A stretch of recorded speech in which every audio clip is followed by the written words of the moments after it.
Olá, salve, salve, estudantes e curiosos da geografia. Estamos de volta com a Geografia do Garcês.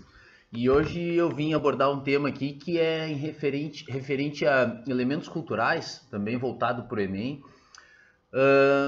que se relaciona com o mundo muçulmano e o mundo cristão. Nós vemos muitos conflitos hoje entre muçulmanos e cristãos no mundo inteiro, como aconteceu agora na Somália, com o ataque terrorista que teve, que matou centenas de pessoas. Mas nós temos também conflito na Índia e Paquistão, nós temos os conflitos no Oriente Médio, que tem em relação à Síria, em relação à Líbia. Enfim, é uma relação muito conflituosa entre muçulmanos e cristãos, e não se resume só a questões militares, questões morais, a burca, enfim. É uma questão histórica, cultural e territorial. Então, quando é que começa a religião islâmica? Ela vai começar no século 7 depois de Cristo, quando o Maomé, o profeta, morre. Depois que ele morre pregando a religião, criando a religião, e muitas lideranças locais no Oriente Médio passam a adotar a religião muçulmana. Então são várias lideranças de vários povos diferentes, vão ser os persas, os egípcios, os árabes, e inclusive a língua árabe é a língua oficial do Corão, que é a Bíblia muçulmana, digamos assim, se é que podemos colocar dessa maneira. Mas então eles, depois da morte do profeta, se espalha rapidamente, as lideranças passam a adotar rapidamente do Oriente Médio, passam para o norte da África, para o lado ocidental, e para o lado oriental vão até a Índia, né, ao sul da China. Então a expansão muçulmana toma um grande corpo territorialmente em muito pouco tempo. Então, em 50 anos já tem todo esse território tomado, o sul da Espanha também, e passa a ser um grande centro cultural. Não é um império unificado, são várias lideranças regionais com as suas autonomias regionais, vários povos diferentes, como eu já mencionei, e passa a ser um centro comercial mundial, um centro de cultura, centro de ciência, de astronomia, da matemática, de universidades, da medicina. Então, todo o Oriente Médio, a cultura muçulmana, ela se torna muito avançada, né? Muito multicultural e de grande diversidade. Até que os mongóis, o Império Mongol, vai invadir alguns territórios muçulmanos, territórios islâmicos, e vão desmantelar essa organização muçulmana, essa organização islâmica. E a partir de 1258. Então isso vai incentivar também alguns levantes na Espanha e vai ajudar a fazer com que os cristãos, que começam a se organizar desde o fim do Império Romano, no século V depois de Cristo, eles vão se organizar, o mundo cristão, e Portugal e Espanha se tornam grandes centros mundiais. Inclusive as cruzadas vão ser organizadas para expulsar os muçulmanos do território europeu.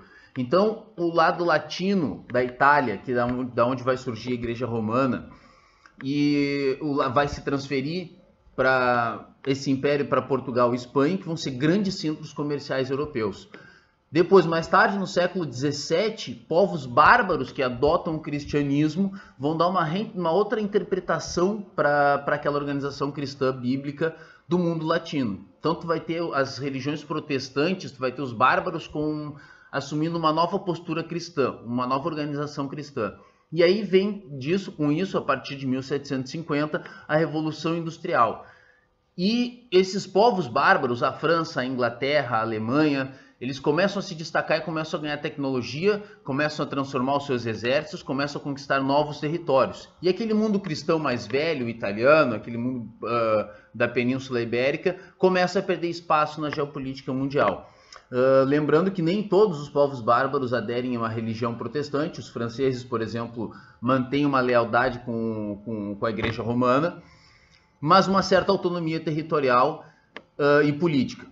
E então, a partir da invasão de Napoleão, em 1798, no Egito, começa essa expansão dos europeus sobre o território do Oriente Médio, vai se estender também para o Extremo Oriente. E esses povos árabes, muçulmanos, eles começam a estudar, a disputar como que vão modernizar suas sociedades. E isso vai acontecer ao longo do tempo. Vai vir a Primeira Guerra Mundial, vem a Segunda Guerra Mundial. A Primeira Guerra Mundial vai acabar com o Império Turco Otomano, né, e vai criar as ondas de nacionalismos.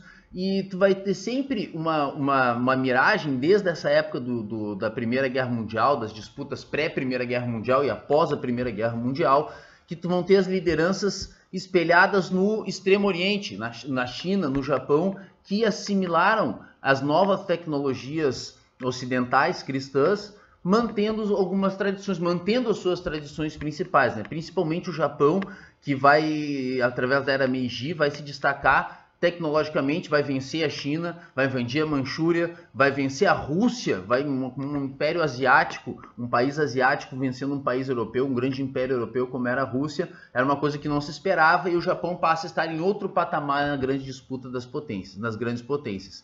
Então até hoje, né, vai passar a crise do petróleo. Quando vem essa questão da energia, dá um novo pulmão, um novo gás para os povos árabes muçulmanos, mas os conflitos não cessam, né? Então, mesmo que venham esses recursos, eles não se consegue criar uma unidade, não se consegue criar um sistema de paz e segurança para o mundo muçulmano se desenvolver. Eles estão sempre nesse conflito com o mundo cristão. E eles olham para esse exemplo do Extremo Oriente, da China, do Japão principalmente, como exemplos de como manter a tradição e como se modernizar não só a sua indústria, a sua economia, mas a sua sociedade de uma maneira geral.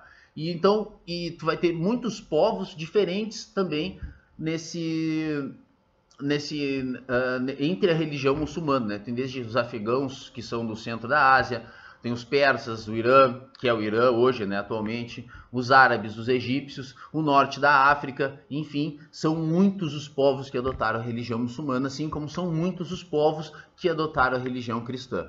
Então, essa é o conflito, esse é o panorama geral de distribuição das religiões cristãs e muçulmanas no mundo, né, através dos séculos, e hoje se mantém. Então não é uma coisa isolada. Às vezes nós olhamos só para o que está acontecendo hoje, a gente não consegue perceber a linearidade dos acontecimentos que causam uma mudança territorial que a gente vê hoje.